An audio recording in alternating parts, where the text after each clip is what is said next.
Hi, and welcome to Supper for a Song. I'm Mara Norris. Welcome back to my chicken challenge. So I have a pan all heated up here, ready to go. I'm ready to jump right in. And I have my chicken thighs all nice and seasoned up. I had a great truffle salt that I just bought, so I used that. It's going to give it a little extra flavor, and of course fresh ground black pepper. And as you can hear, that pan is sizzling hot. So what we're going to make today is some braised chicken thighs. So what you always want to do is get a nice brown caramelization on your meat first of all, and then we're going to take it out of that pan, deglaze the bottom, get all those nice flavors off the bottom. Then we're going to add some liquid in and then bake it in the oven. And so it's a nice combination cooking method, both dry heat and moist heat. And it's just going to make that meat so tender, juicy, flavorful, incredible. So I'm going to get going right here, right in the pan. If you have to do them in batches, please do so, because if you crowd them too much, it's just going to steam, and then you're not going to get that nice brown side to the chicken. Okay, chicken is lovely and browned on the top. You want to then pour off most of the grease that comes from the chicken, and then get your pan back on about a medium heat. Then we have the same elements as are in a soup, our nice onions, and get those going around for just a minute or so. Then we're going to add our celery and our carrots, and those are actually going to help deglaze the pan. They're just going to move around and gather up all the lovely brown bits that are left from the chicken. Alright, next in the pot, our carrots and our celery. Just let that sweat just a little bit. Alrighty, our vegetables are nice and tender. And then the final deglazing is going to be, again, from our chicken stock made from that same chicken. Unfortunately, I don't have any wine in the house at the moment, but I would definitely put either some red or white wine, whatever you like. I have some beer, so hey, why not? I'm going to throw it in there. And finally, I'm going to give it just a little bit of sweetness. Throw in some apples. Then we're going to put our chicken back in that pan.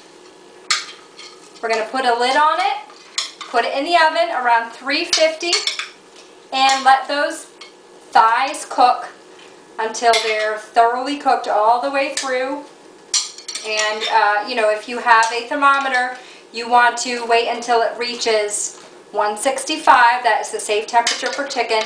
And these are going to be the most tender, juicy, flavorful pieces of chicken you ever had.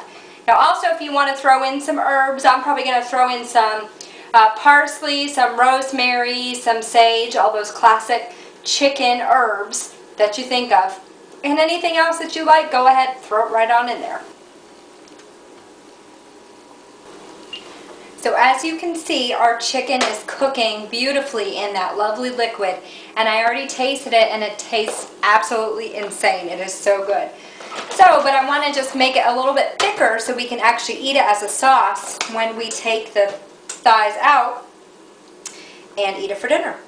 So I'm just going to make what's called a slurry, and all that is some cornstarch, and I'm adding in a little bit of fat-free, half and half, and I'm just going to stir those together, and that's just going to add a little bit more richness. Now you could thicken it with a roux, but you know, adding that butter is also adding a lot more calories. So cornstarch is actually a great way to thicken things up without adding all that extra stuff that you don't need. Plus that half and half is just going to give it a little extra creaminess as well. See how nice and thick that sauce is, and our chicken is still beautifully brown and so moist and tender. Alright, we're sitting down to our lovely dinner, the braised chicken thighs, and I did save out a little bit of that butternut squash, and I made that for us for dinner. My husband was lovely enough to cook us some broccoli, so let's dig into this chicken, honey, and see how it is. Ooh, I can already tell. Very moist.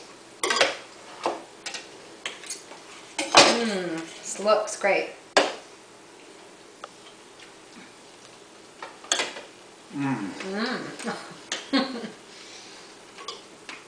That's perfectly done. It's got such a great flavor, and you get that lovely caramelization on the skin.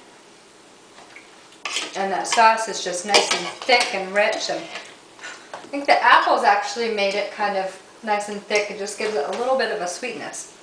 It's really nice. Now, will you take a break long enough to give me a cheers? I guess so. Cheers. Thanks, honey. Thanks for joining me on Supper for a Song. Join us next time for the rest of our chicken challenge.